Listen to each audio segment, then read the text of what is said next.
जादुई चप्पल, माँ जी अब तक घर नहीं आई हैं। उन्होंने कहा था कि वो शाम तक आ जाएंगी, लेकिन अब तो रात हो गई है। तुम चिंता मत करो माया, मैं तुम्हारी सास को ढूंढने में तुम्हारी मदद करूंगा। तुम बोल भी सकती हो?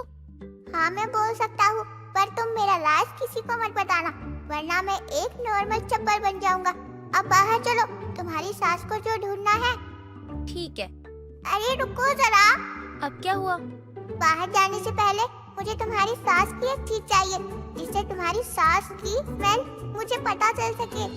अब क्या था, माया अपनी सास के कपड़े लाती है और जादू चप्पल के पास रख देती है, जिसके बाद वो चप्पल उसे सूंघता है और माया के साथ घर के बाहर जाता है।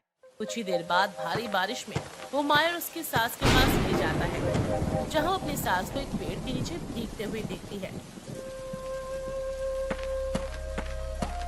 माँ जी, आप यहाँ क्या कर रही हो?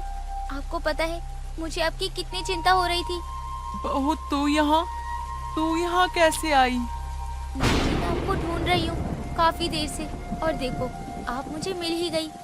माया अपनी सास से बात ही कर रही थी कि उसकी नजर उसके पैरों पर पड़ती है और वो देखती है कि उसकी सास को चोट लगी है।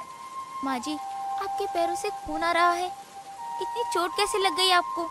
कुछ नहीं बहू, वो तो बस मैं घर ही आ रही थी, पैर में तो कीली घुस गई मेरी।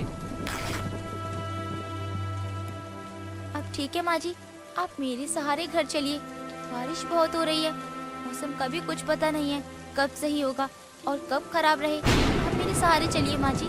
अपनी बहू का इतना प्यार देखकर सुनीता को अपने किए पर पछतावा होता है और वो अपनी बहू से माफी मांगती है और उसके बाद उसे कभी खरी खोटी नहीं सुनाती और दोनों प्यार से रहते हैं। और माया भी इस जादुई चप्पल के राज को राज ही रखती है।